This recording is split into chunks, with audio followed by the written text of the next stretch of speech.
positive reviews, more population, and new server hardware coming soon. Things are looking up again in the world of Planetside.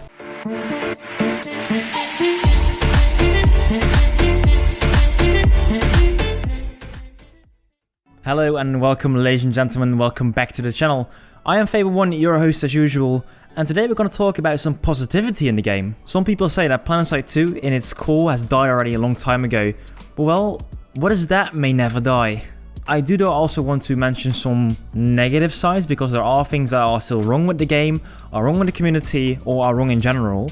But before we dive into the whole topic, let's talk about something else. First of all, I do want to mention that Mr. Tipo Token has won the Dayrate Gash giveaway. If you're watching right now, Mr. Tipo Token, I have sent you an email so you can get your code over there. Also, I did ask a question with the giveaway: how long have you been playing Planetside? And actually, I was kind of surprised. The majority is that I've been playing Planetside between 5 and 10 years. To me, that really shows that the Planetside 2 community is really dedicated to the game. And also, I'm very thankful. I'm very thankful because you guys even accept me as a new player into this game. And you know, I'm making content, but without your support, without you telling me how to play, I would have never gotten so far. So thank you. Also, if you want to stay up to date with more giveaways, more videos, more things like that, do please consider pressing that big red subscribe button down below and help me and the Gentleman's Club to Auraxis the YouTube channel, because yes, we're pretty close to that magical number of 1,160 subscribers. But okay, enough sellout for now. Let me start with the positive reviews. As you might know, nowadays there is not that much coverage for Planetside 2 on social media, on like YouTube, on Twitch. It is all relatively small.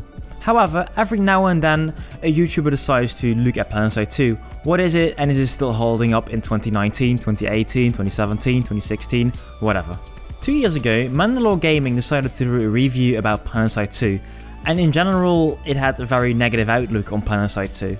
Of course, you're always allowed to have your own opinion about certain things, but in his review, there were just many mistakes, things that were not true, and I think that does not show what Planetside 2 really is.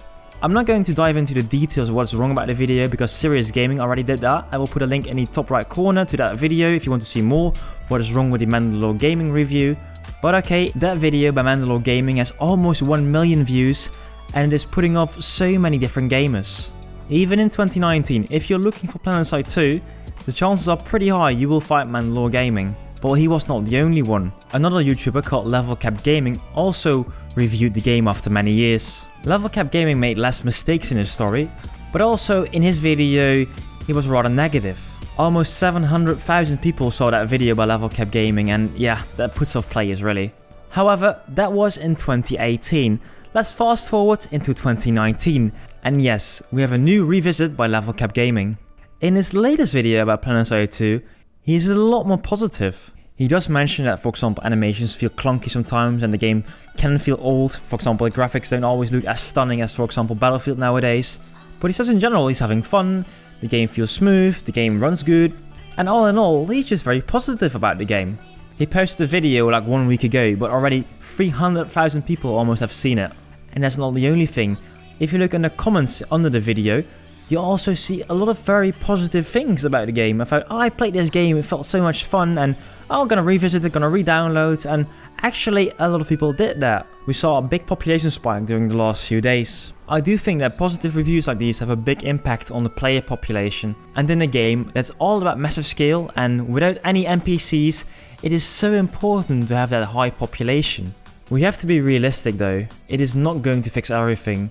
Yes, this game is already almost 7 years old, and that will just put people off. There are new games appearing, new games, better games, more fluent games, and more beautiful games. But, and this is very important, as long as there won't be anything alike Planetside 2, there will be a big group of core gamers sticking to Planetside 2, and revisiting it this year, next year, and until the servers die. But while we're talking about servers, I've got something cool to talk about. Nick Silva, one of the main developers of Planetside 2, mentioned in a Reddit post that the Europe servers are getting new hardware soon. Apparently the Planetside 2 team noticed that the Planetside 2 servers in Europe could not really handle the load, so they're finally getting some new hardware, some upgrades, and that might actually lead to some more power inside the servers so we can have better fights with more people and maybe even less server lag. I see many of my fellow European players right now playing on Emerald because the server feels better over there. I do think that in the long run it's very important that those European players keep playing on the Europe servers, because the ping will always be the lowest to a server that is relatively nearby. I think that after performance like FPS and such, server latency and server lag was the biggest issue with Planetside 2. The fact alone that the developers are acknowledging that there is something wrong with the servers and they can use some boost, I think is a good step forward, so they can start working on it. And as well, to me it shows they are willing to invest in the game a bit more. I have unfortunately no clue what kind of investment we're talking about to get the servers up to date again. But remember, these servers need to be able to handle, give or take, 2,000 players at the same time. It is not a simple server, but I'm just in general glad they are working towards improving it. However, we're not done yet with the positivity. The Planetside 2 subreddit is a very strange place. Often over there you saw people complaining about a certain part of the game, this is bad, this is bad, this is bad. But right now I'm seeing more constructive feedback. I know there's like this running joke that Daybreak Games is really incompetent and the developers should be fired or something like that. Ridiculous comments, but right now I'm seeing also some praise, because yes, the developers are doing an amazing job. The developers have limited resources and they do whatever they can. I'm starting to like this new vibe on the subreddit, so please guys, keep the salt limited. Anyways, the community is bigger than only Reddit. You see many more positive messages on all the different Planetside related discords, but also on Twitter. But I do want to highlight this one on Twitter, because Astrom has actually provided Daybreak Games with some NC, TR and even venue cupcakes. More or less for all the hard work the developers were doing, and of course the good job they did with Auraxis 11 and bringing it to life. However, it is not all praise and glory. There was also a reaction on that tweet that said, "Can you please make the pink cupcakes visible in low settings? Also, whenever I try to take one, it just vanishes. Seems like my hands don't connect even though I reach for them."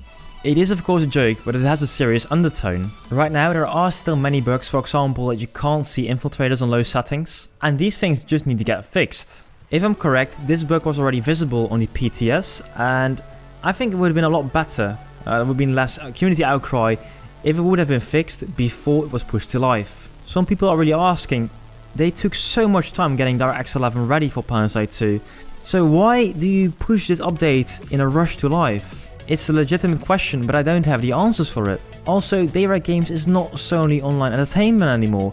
They don't have that many resources, and there are not that many developers to, if they break something, they can easily fix it within a few days. But okay, to me personally, I don't think it is all game breaking. I don't really mind to play, for example, on medium settings.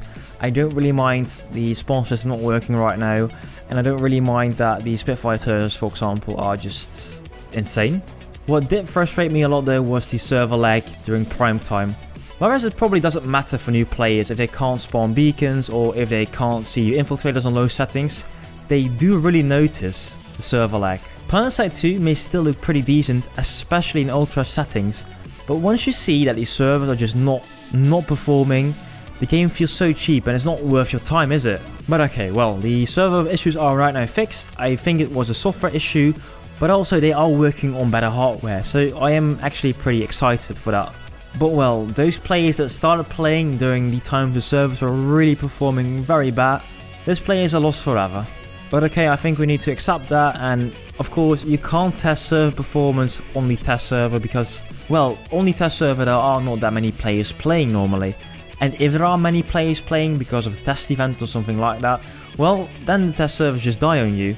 That's not the only thing I was pretty sad about. What else happened pretty recently is that Roxley, the community manager of Daybreak Games, posted on Twitter and Reddit that she was not longer working over there. These are just my 2 cents, but I really think Roxley had a nice personality to add to the Planetside 2 team. I don't know if she's fired or I don't know if she just went away to another gaming company, but well, I wish her the best of luck in the future anyway. That however also leaves a question to us, because yes, Roxley may leave, but we as a community, we stay. The Planetside Arena community manager already left the company a while ago, but now also Roxy is leaving, so who's gonna get the task of managing the community? I really think that the next logical step will be to push Rel forward to that position. Rel is already very active within the community, he posts pretty often on Reddit, he reacts with people, he's just active in Discord as well, so I do think that Rel would be the next logical step like I mentioned before. I don't think at all it would be bad if he would do some more official community manager tasks. But yeah, if that would be the case, the dev team of Planetside 2 would also get a little bit smaller again. Ah well, the Planetside 2 team is still actively tweeting and I don't see the community rioting anytime soon, so it's not that bad, is it? Having said that, actually that's my main fault with things in Planetside. It's not too bad, is it? We still have this massive scaled interstellar sci-fi MMO FPS game that we all love and play. And yeah, there are some bugs, but there is simply nothing like this and I'm enjoying it. I'm enjoying it still. If you're also enjoying the game and want to see more videos about it in the future, again please consider subscribing to the channel by pressing that big button down below, or also joining my Gentleman's Club Discord, also in the link down below. But that's me, that's Fable1, and I will see you soon with some more content.